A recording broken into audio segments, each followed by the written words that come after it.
ఆటంకాలు సృష్టించారండి అడుగడుగున. ఉమ్, మరి ఆయన నుంచున్న స్టూల్ పీకేశారు. లేదు లేదు, మీరు ఇక్కడ అనుమతి లేదన్నారు. జీవో వన్ లాంటి జీవోలు ఉన్నాయి, మీరు అసలు ఏ విధంగా పాదయాత్ర చేస్తారని చెప్పి మాట్లాడటం. మేము ప్రతిసారి కూడా కోర్టులకు వెళ్ళి అక్కడి నుంచి క్లియరెన్స్ తెచ్చుకోవటం చూసాం.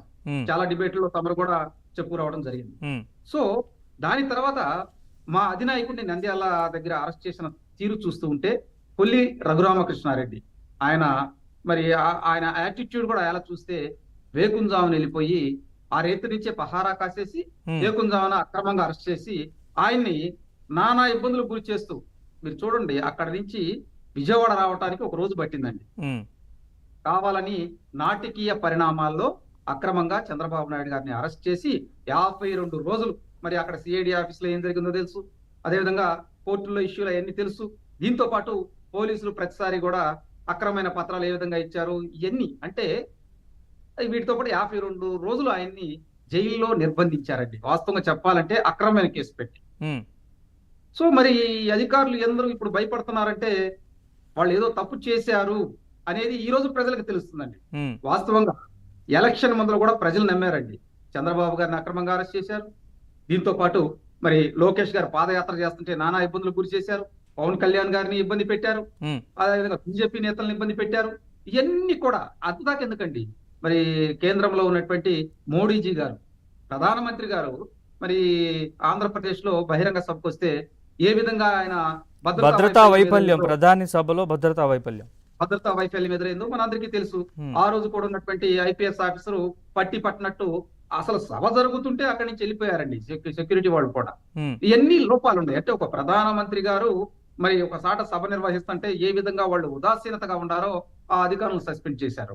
దీంతో ప్రధానంగా ఏంటంటే ఆంధ్రప్రదేశ్ లో ఉన్నటువంటి అధికారులు ఎవరైతే మరి వైకాపా పార్టీకి అనుమాయులుగా పనిచేశారో వాళ్ళందరికీ కూడా ఇలా గుండెల్లో రైళ్లు పరిగెత్తున్నాయండి. ఉమ్, దీంతో పాటు ప్రధానంగా చూడండి, మీరు ఉన్నత విద్యా మండలి చైర్మన్ హేమచంద్రారెడ్డి గారు ఆయన 19వ తారీఖు దాకా సెలవు అని చెప్పి ఆయన వెళ్ళిపోయారు. అంటే ఏంటి, హేమచంద్రారెడ్డి గారు వెళ్ళిపోయింది పత్రాలను ధ్వంసం చేయడానికి, ఏదైతే డాక్యుమెంట్స్ ఉంటాయో ఆ డాక్యుమెంట్స్ ని ధ్వంసం చేయడం. ఆల్రెడీ కొన్ని ఫైల్స్ ని ఏదో ముక్కలు ముక్కలు చేసేసారు, ఫైల్స్ అన్ని కూడా డ్యామేజ్ చేశారు అంటూ కూడా ఏవో వార్తలు వస్తున్నాయి, ఆరోపణలు వస్తున్నాయి. మరి దాంతో పాటు ఇక్కడ ఇంకోటి కూడా ఉందండి.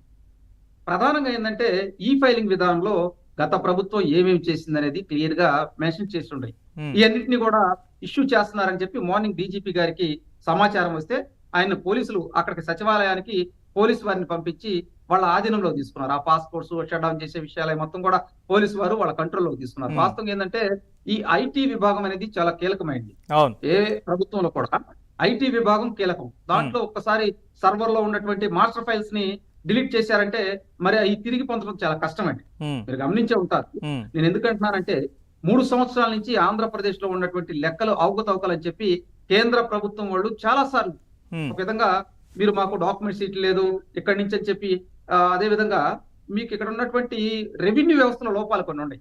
అవన్నీ కూడా ఈ ఫైలింగ్ లో ఉన్నాయండి. దీంతో పాటు ప్రధానంగా మద్యం విషయంలో కావచ్చు, అదే విధంగా ఈ ల్యాండ్ టైటిలింగ్ చట్టం ద్వారా కొన్ని ఆల్రెడీ ఆక్రమించుకున్నారు. సిఎస్ గారి మీద కూడా వచ్చినాయి కదండి, భూములు ఆక్రమించుకున్నారు 800 ఎకరాలని చెప్పి.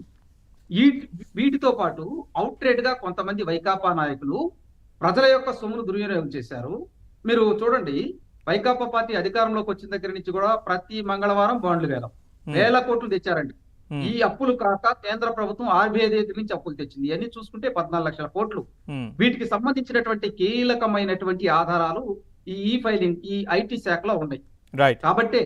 కాబట్టే ఈ కీలకంగా మారింది. దీంతో పాటు ఇంకోటి కూడా గమనించాలి, సచివాలయంలో ఉన్నటువంటి ఈ ఆఫీస్ లో ఉన్నటువంటి ప్రధానమైనటువంటి సర్వర్లు, ఈ సర్వర్లను కూడా వాస్తవంగా వాటిల్లో ఉండే ఫ్లాపీలని తీసేసుకోవాలనే దురుద్దేశంతో కొంతమంది అధికారులు ఈ రోజు మార్నింగ్ ట్రై చేశారంటండి.